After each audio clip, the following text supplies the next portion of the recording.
Beyond the Gates spoilers tease that the carefully curated life of Ted Richardson is about to collapse under the weight of decades-old secrets.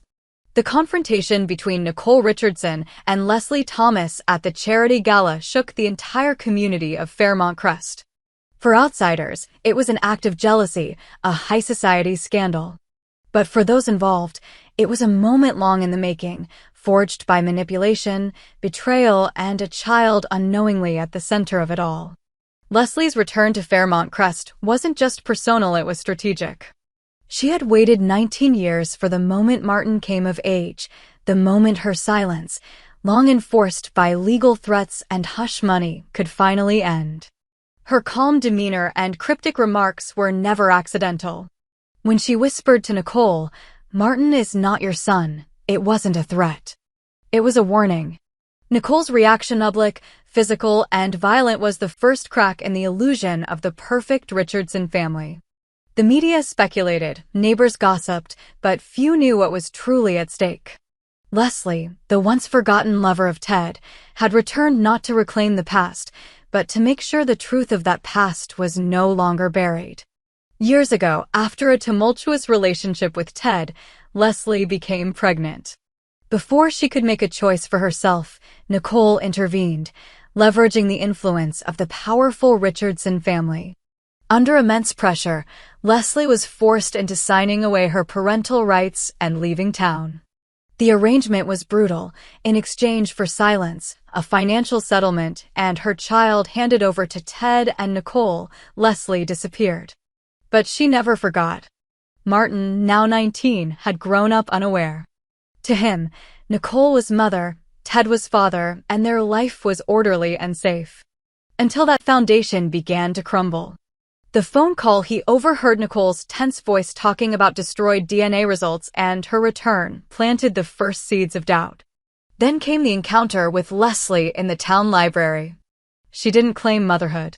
She simply spoke with familiarity, dropped hints about his childhood, and asked if he ever wondered why his baby pictures stopped after one particular year.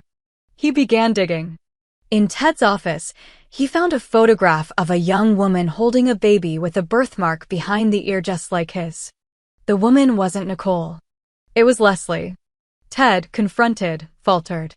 His silence was answer enough.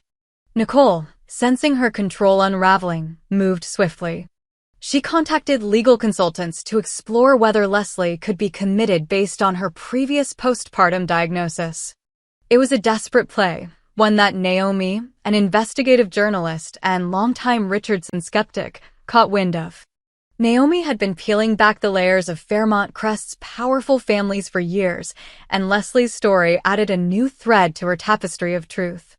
When Martin secretly conducted a DNA test, it confirmed what Leslie had known and what Ted could no longer deny. She was his biological mother. Martin confronted his parents. His demand was simple: acknowledge the truth or lose him forever. Ted stood paralyzed between two lives. One built on lies. One on guilt. Leslie, meanwhile, didn't ask for custody. She didn't want to take Martin away. She wanted her name restored. Her silence had cost her enough. Nicole retaliated. She released documentation that suggested Leslie once sought to terminate her pregnancy. But Naomi uncovered the real story: a coerced appointment, laced drinks, and a forged signature. A recording from a now-retired nurse confirmed it. Nicole had orchestrated everything to ensure Leslie never had a chance to change her mind. The town council, pushed by mounting public interest, facilitated a formal family hearing. Held in the municipal chambers, it was an unprecedented event in Fairmont Crest. Reporters waited outside. Family, friends, and legal observers filled the benches. Ted stepped forward. He presented the DNA results.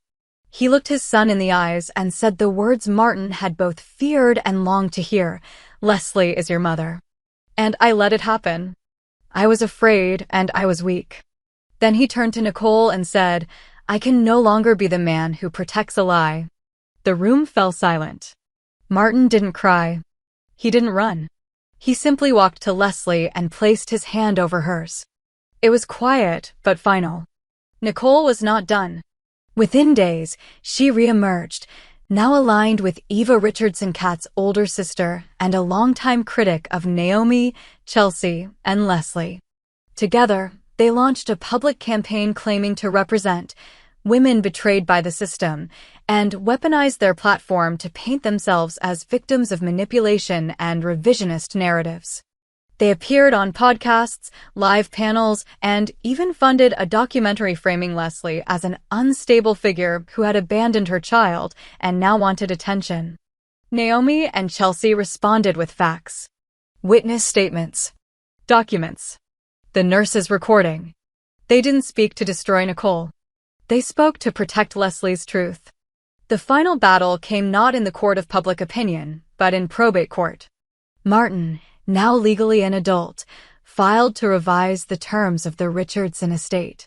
He demanded that Leslie be legally acknowledged in the family registry and entitled to representation regarding his share of the inheritance. The motion triggered a fierce response. Old financial records surfaced. A trust fund Martin had never known about.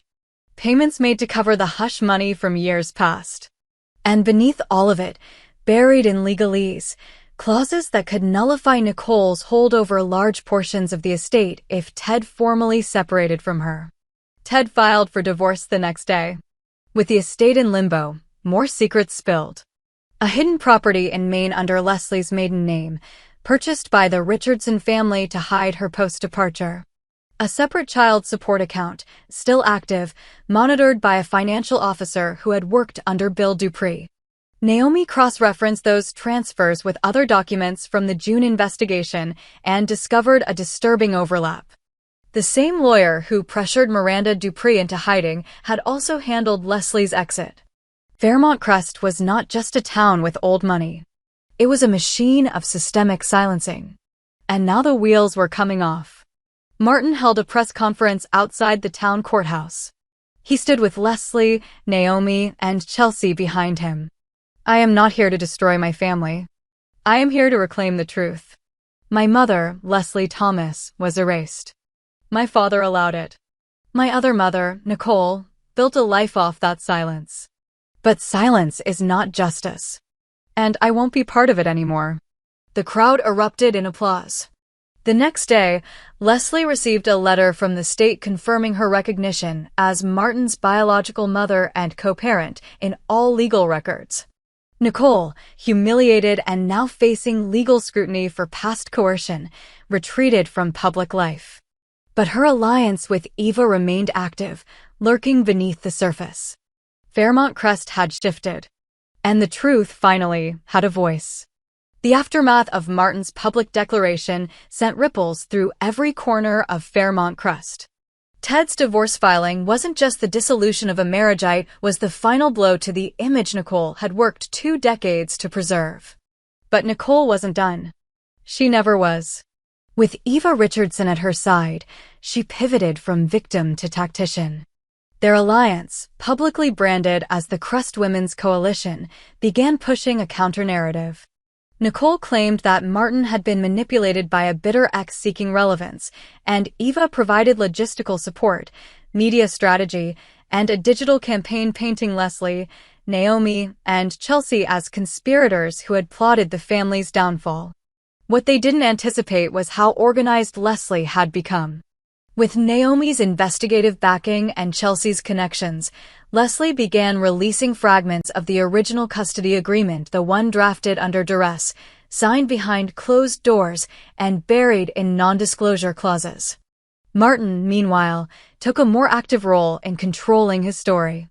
He began working with a legal team to restructure the Richardson Trust, effectively freezing any further access by Nicole until investigations into the family's financial manipulation were resolved. Ted, reluctantly but firmly, handed over full fiduciary control to his son, stating in court, "I no longer trust my judgment, but I trust his." The fight shifted. Nicole and Eva weren't just defending pride, they were defending power. Together, they uncovered an old document, a psychiatric evaluation of Leslie from her postpartum breakdown. They intended to use it as a basis for a defamation suit, claiming Leslie's statements against Nicole and Ted were part of a delusional retaliation campaign. But Naomi struck first. She tracked down the retired physician who signed off on that evaluation. His name was Dr. Nathan Cormier. In a sworn affidavit, he admitted that the diagnosis had been pressured by a legal representative from the Richardson family to ensure compliance and surrender of maternal rights. Naomi published the testimony on a national platform. The fallout was instant. Nicole's PR team resigned. Major donors pulled out of the Crest Women's Coalition. Eva was subpoenaed for her role in distributing forged affidavits to media outlets. Meanwhile, Martin received an encrypted email from someone using the alias Everett, claiming to have insider information on the Richardson family's long-standing agreements with other wealthy families' arrangements that spanned back 3 generations, involving land seizures, identity changes, and forced institutionalization of dissenting voices. Everett also hinted that Nicole had played a part in more than one of these schemes. Chelsea traced the server to a private network located in upstate New York. Martin, driven by the need to understand the legacy he had inherited, arranged to meet the source in a neutral location. What he found was more than a whistleblower. Everett was a former Richardson estate manager. He provided records that showed Nicole had initiated the hush payment to Leslie not just to preserve the family name but to eliminate any risk of Leslie challenging a quiet amendment to Martin's birth certificate. The amendment had legally removed Leslie's maternity from all state records. It was fraud at the civil level, but when combined with forged medical documents and coercion, it bordered on criminal conspiracy. Martin returned to Fairmont Crest with proof. Leslie, no longer content with acknowledgement, filed a civil lawsuit against Nicole for emotional damages, coercion, and fraud. The case drew national attention. Media vans lined the streets outside the courthouse. Inside, the trial became a spectacle. Nicole remained cold, refusing to speak, allowing her attorneys to paint her as a protector. Ted testified in favor of Leslie, reading a written statement, "Silence was my sin." And silence enabled the harm. Eva never showed up to testify. She fled the state 3 days before the trial began. The jury took only 8 hours to deliberate. Their verdict, guilty on all 3 counts. The court awarded Leslie restitution and access to a public forum to tell her story without interference. Nicole's assets were frozen pending further investigation. Martin chose not to attend the final verdict. He spent that day walking the shoreline near the edge of town with Leslie. It was the first quiet moment they had shared since the truth came out. Naomi published her final investigative piece, The Price of Silence, How the Richardson Legacy Was Built on Women's Voices Erased. Chelsea announced her departure from Fairmont Crest, citing the need for healing elsewhere. She left behind the keys to a new women's resource center she had co-founded with Naomi and Leslie named the Lighthouse. As for Ted, he sold the house and moved into a modest cottage on the outskirts of town. He declined interviews. He spent his days helping at the Lighthouse and rebuilding his relationship with Martin, one slow step at a time. Nicole remained in Fairmont Crest, but alone. Her circle had shrunk to almost nothing. Rumors swirled that she planned to appeal, but her legal options were limited. Even those who once admired her could no longer separate her image from her actions. Martin made a statement the week after the trial. "Truth, once buried, doesn't stay quiet. It may be inconvenient. It may burn everything we thought we knew. But in the end, it frees more than it destroys." He changed his last name from Richardson to Thomas. Not as a rejection, but as a restoration.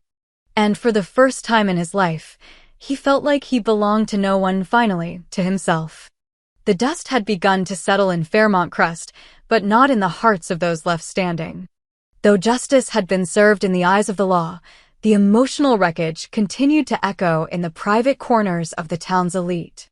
Nicole, cloistered in the remnants of her estate, rarely left the property. Her name, once synonymous with ambition and elegance, had become a cautionary tale whispered behind closed doors. Martin, now Martin Thomas, had taken leave from the university he once attended under the Richardson name. He relocated to a small coastal town where he began work on a memoir. Not one meant for publication, but for himself a written reckoning.